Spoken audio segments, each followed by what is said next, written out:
Fiora. Shulk. She's... Get it together, Shulk. We ain't got time to be hanging around here. I don't know what's happened to her, but that was Fiora. No doubt about it. You know what that means? She ain't dead. We gotta get her back. Get her back. Right. We've come too far to give up now. Then we'll go to Mechonis and find Fiora. Just beyond there lies Sword Valley. The Mechon flew in the direction of Galahad Fortress. Fiora may be there. Will you pursue, Shulk? Yes. We will get Fiora back.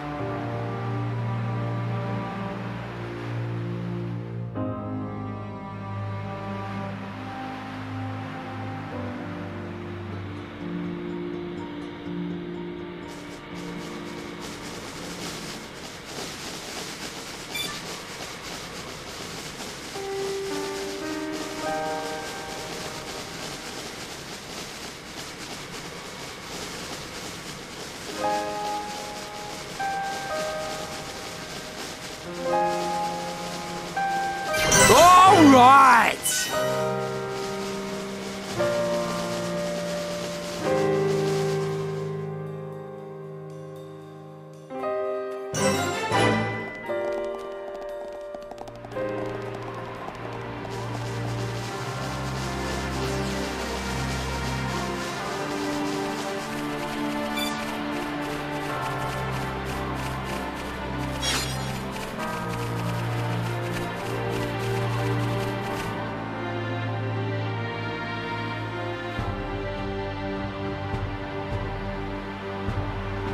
Whoa. What the... Is all that big sword? Oh, if he's, then ouchie ouch! The sword of the Mechonis. The entire valley below. The whole thing is its sword. Something seems... unnatural. What do you mean? Look. That flowing light. From the way it glows, it has to be ether. But it looks like it's being... drawn in by something. By the fortress. It should just be up ahead. Father once told me that the Mechonis absorbs the ether of the Bionis and uses it for sustenance. So the Mechonis feeds off ether? Then undoubtedly the ether serves as the Mekon's energy source as well.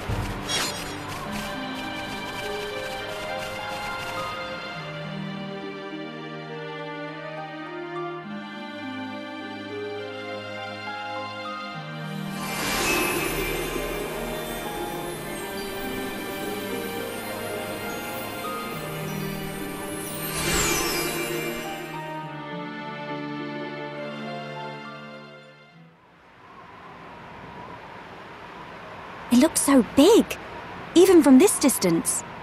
The fortress must be enormous. Galahad Fortress. The frontline base of the Mechon.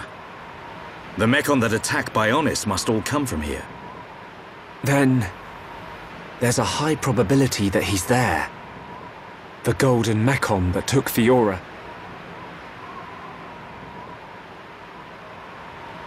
We're about to enter the Mechon stronghold. If there's anyone who wants to turn back now... Shulk, friend should no split up.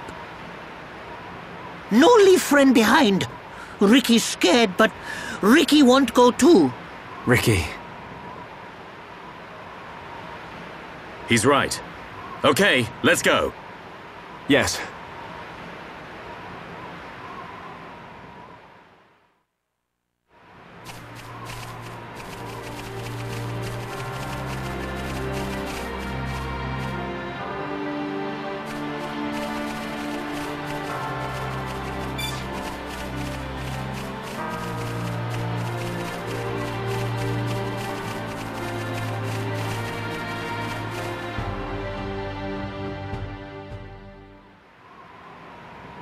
What's that? A supply convoy. It would be most unwise to proceed without restocking our supplies. You arranged this for us. Hey, it's... Dixon! Looks like you lot have been having fun without me. Heard you took care of that faced Mekon. What are you doing here? I got wind of some allied force coming together a few days back. I stepped up as the representative of the Homs. Then a little birdie told me you lot were heading for Galahad Fortress. So I thought I'd drop by and say hello. I've got a whole stack of new equipment. Want some? Yeah! I was hoping for some new stuff. Hold it, Ryan. You know it's gonna cost you. You cheap old man.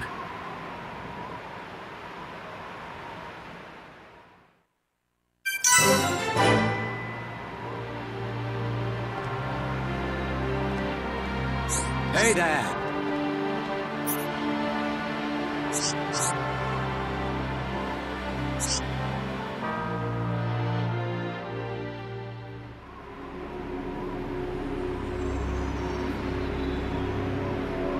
Fiora?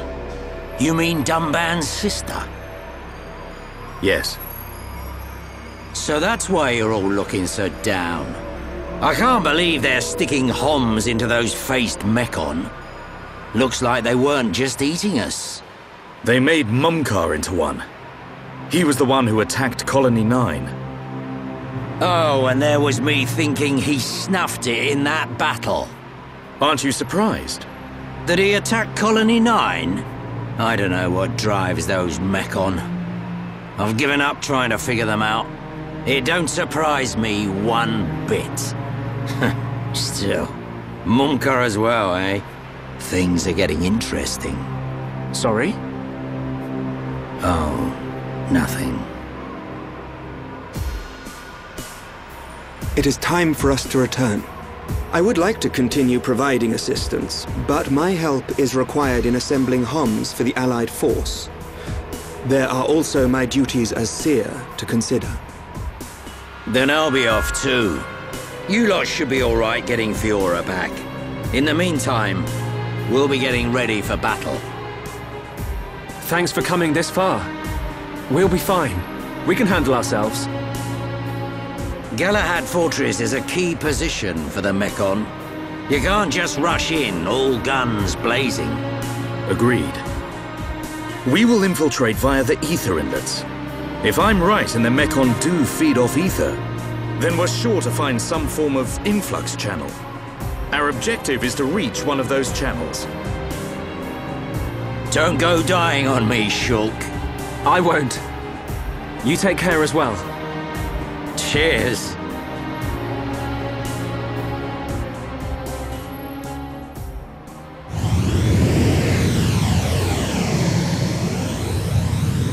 Looks like it's just us. Right. We head for the hilt of the sword. Galahad Fortress. Okay.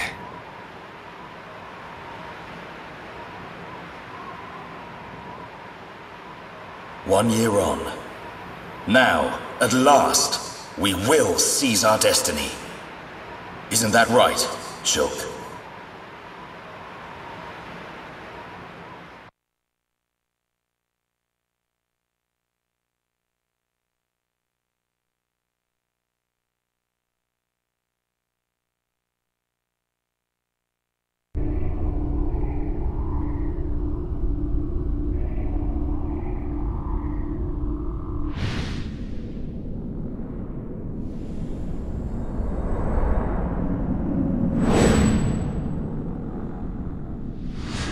So another has appeared with the ability to wield the Monado. But why would Zanza release the Monado? He surely knows it would become a double-edged sword. Yet he relinquishes it to that mere child. And a face escaped my control and acted alone.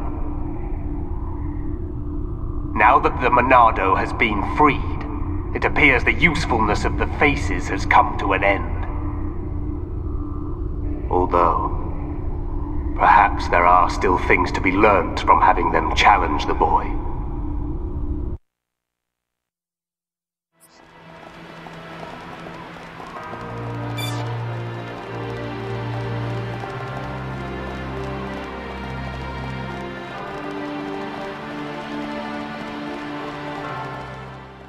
Even though he is being a money-grabbing git, Dixon has brought us a new set of weapons that are going to be very useful in the section of the game going forward. Earlier on, he gave Dunban a sword that was capable of attacking Mekon without being enchanted, and it had the prefix on the weapon's name of Anti-Mekon. Up until now, we've only had that one sword available, and only Dunban can use it, obviously. And as I said in a previous update, we outleveled the damage it was doing quite quickly and had to fall back on the Enchant Monado ability anytime we wanted to fight something. Now, however, every character has anti-Mekon weapons available, and they're roughly about where we are damage-wise. Now, anti-Mekon weapons do have lower stats overall, but it's a trade-off for not having to use the enchant ability, so we're going to spend a lot of time now going through Mekon areas, and we can have whatever party we want. We don't need to be in direct control of Shulk in order to be able to damage everything, and we don't even need to have him in our party. I do keep hold of Shulk though for the next few sections, for a couple of reasons. We're going to come up to some plot soon, where I think it's most appropriate that we have our current trio. And I'm not in the same level range as the enemies anymore. There's actually a big step relative to what we've seen in the rest of the game. There is a substantial step between the level of everything we were dealing with coming off the Bionis and the level of everything we're going to deal with going onto the sword. This is the part of the game where we really have to start considering how we're equipped, what skills we're using, and how our parties work together, if you want to just progress linearly without running around doing some levelling up. And I'll just explain. My HD PVR decided that it wouldn't record properly, so I've skipped to another playthrough. This is why we're using another party at the moment. I thought I'd run around with Melia in the group. And I've sped everything up because I do run around the valley and show stuff off. There's some interesting design decisions, little areas, some inside bits. But it's also a very large area and the enemies are kind of the same batch. So it's another thing that playing it at normal pace is fun, but I didn't want you guys having to watch when there's nothing unique happen visually. But as I was saying, what you can do at this point is run around, collect some of the quests in the area we've just been in, spend more time on Valak Mountain, and you'll bring the game a bit further down, difficulty-wise. However, I really like, at this point, taking up the challenge of just continuing on. If you do, you have to start really considering who you've partnered everyone up with. You want people who like each other, so you cheer each other on more. You become more effective in battle when you do that. You get longer chain attacks when you're with people that you like more. I also wanted to... Well, I like micromanagement in these games. I mean, to an extent, it can be ridiculous in games, but as a rule, I quite enjoy sitting and thinking, well, I would like some more of this defense, but it does mean slightly less of this defense. But I'll flick between the two items 50 times until my brain suddenly decides that yes, this one will be better. Whereas for those of you who don't like that kind of thing, you can just go back to the previous area, as I said. It also doesn't help, I didn't really enjoy the Valak Mountain area very much. It's a nice idea, and it's a big contrast to everything else we've seen before, but I found it a bit slow and uninteresting. It's got a very limited palette because it is just snow. It's yellow at night, which is more alarming than anything else. I'm hoping no one in my party ate any of it. But did just have, there's a new thing in this area as well, surprise quests pop up, and there's a number of little watchtowers across the sword, each of which houses a unique. Now the uniques are all Mechon, which is why I've switched back to Shulk as my main character. And we need to kill them, and then it says that we've taken it over. You know, we're slowly progressing as a stronghold across for all the people on the Bionis. These areas are actually quite tricky. Not only are we fighting uniques and everything's roughly the same or slightly higher level, but the first thing you come across in each of the areas we go into is these little creepy spider ones, the covert killer. They're only sound activated, but what they do is they just leg it straight to the unique and basically start the fight off. This causes two problems. A, you're going into a fight with a unique that's ready for you. You don't get to do your B press at the beginning that helps you get your tension up. And it also means you have an extra little robot in the fight, and it can actually make quite a big difference if you're playing on the edge of, you know, being level and kit appropriate, like I spend a lot of this time being. So what I've been doing is I've actually been sneaking through this tower, picking off Mechon one by one, and on a couple of attempts I actually killed the two normal Mechon the unique has with him before going in to fight the Mechon. The reason I've been running away, and I've actually had to cut out quite a lot of my attempts in this area, for some reason I started playing the game so badly that I may as well have just been smacking my Wiimote against the wall, and I probably would have done better. It's not that this area is a huge step up or there's a sudden change in tactics, it's just my brain apparently said, I'm sure you can do this on your own, you're fine. And if I'd swung my Wiimote round by the nunchuck, it would have been more successful. We can definitely do this.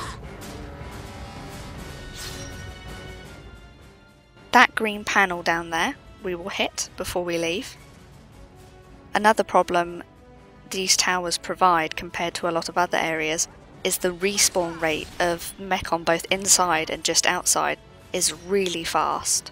In a lot of areas you can kind of just relax, wander about, collect things, see the sights, and you don't risk things popping up again. But in this area, I guess because we're supposed to be by Galahad Fortress, which is their main stronghold and where a lot of their reinforcements across to the Bionis come from, you've got like a minute or so before they pop up again. Luckily, whoever's building these guys didn't think at any point to, you know, give them omnidirectional sensors or, you know, even just eyes in the back of their head. So I do spend a lot of the area running behind things to try and avoid unnecessary fights. So if you find yourself running through here and you're bored of the fighting, you want to get to the next plot point, or you find yourself being murdered as more and more groups joining, because it's kind of spread out so that if you do pull one group, another 5 are going to go, hey, me too, and run over. You can just run behind stuff and you can get quite close. No one looks left or right when they cross the road, it's ridiculous.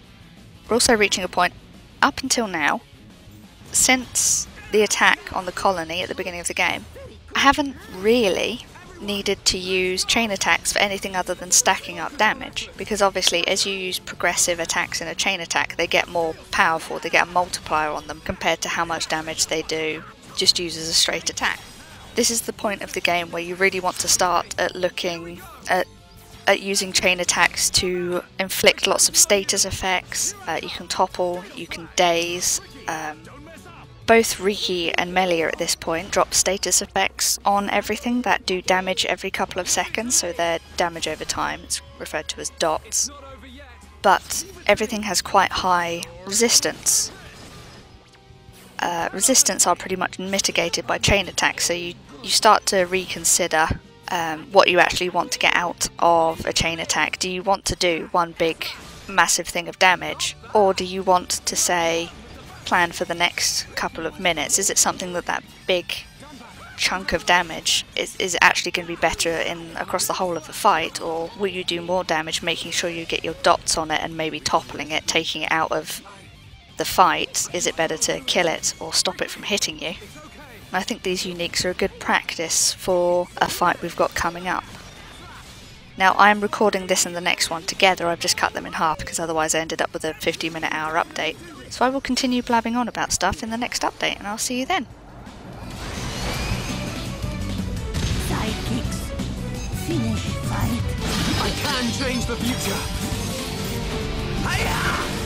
I'm really feeling it. So excited. Shadowrun! The future is changing. Yeah! Come on! You can do it! Air Slash! Gale Slash! You alright, Ricky?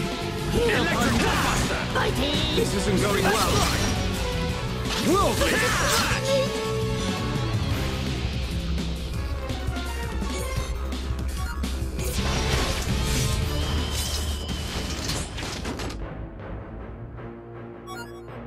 Slash!